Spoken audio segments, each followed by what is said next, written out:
Welcome to Mindblow, the ultimate destination for jaw-dropping content that will surprise, inspire, and entertain you every step of the way. If you love discovering the unexpected, make sure to subscribe, hit the like button, and share with your friends to keep the excitement going.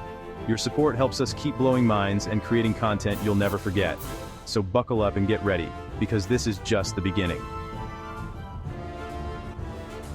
The Philippines, a nation of over 7,600 islands, sits at a strategic crossroads in Asia. Its fragmented geography makes air power not just important, but essential for national defense. Only an air force can respond quickly to threats across such a vast, scattered territory. Imagine defending a coastline longer than the entire United States. This is the challenge the Philippines faces. Modern fighter jets can reach remote islands in minutes, providing rapid response and deterrence. Air power is also vital for sovereignty, patrolling airspace and deterring violations. Without credible interceptors, the nation's skies are vulnerable. The Philippine Air Force must project control to maintain territorial integrity. Beyond defense, air assets are crucial for disaster relief and internal security, from evacuating typhoon victims to supporting troops in remote areas. The same aircraft that intercept threats can deliver aid and gather intelligence. In a country hit by frequent natural disasters, air power is often the first and only lifeline. A modern air force is not a luxury, it's a necessity for both peace and crisis.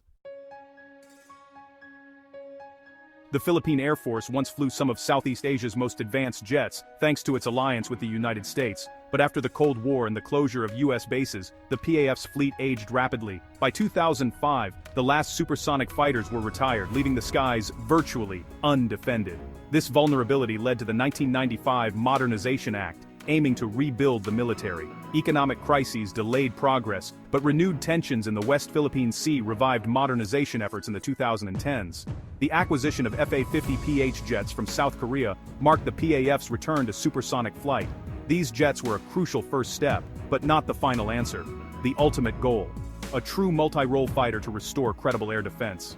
The journey has been long and difficult, but the ambition remains. The PAF is determined to reclaim its place among Asia's respected air forces. The Lockheed Martin F-16 was the dream centerpiece of the PAF's modernization. The F-16 offered advanced capabilities and would have strengthened U.S.-Philippine ties. In 2021, a deal for 12 F-16Vs was approved, promising cutting-edge technology. But the $2.43 billion price tag was simply too high for the Philippines. Defense officials admitted the cost was unmanageable, and the deal stalled. The collapse of the F-16 deal exposed the gap between strategic needs and financial reality. The PAF still needed a top-tier fighter, but had to find a more affordable option.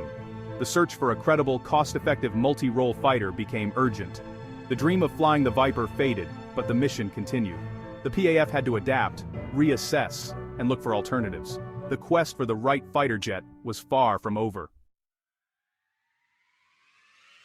The F-50PH Fighting Eagle, acquired from South Korea, marked the PAF's return to modern jet operations. Fast, agile, and versatile, the F-50 became the backbone of the Air Force. It handles air defense, intercepting intruders, and provides close air support in combat, as seen in the Battle of Marawi. The F-50 gave pilots vital experience with modern systems, but it's a light fighter, not a full-spectrum multi-role jet. Its radar and weapons are limited compared to top-tier fighters. It lacks long-range missiles and advanced sensors. The F-50 is a valuable stepping stone, but not the final answer. The PAF needs a fighter that can dominate the skies and deter sophisticated threats. The next step in modernization is critical for true air superiority.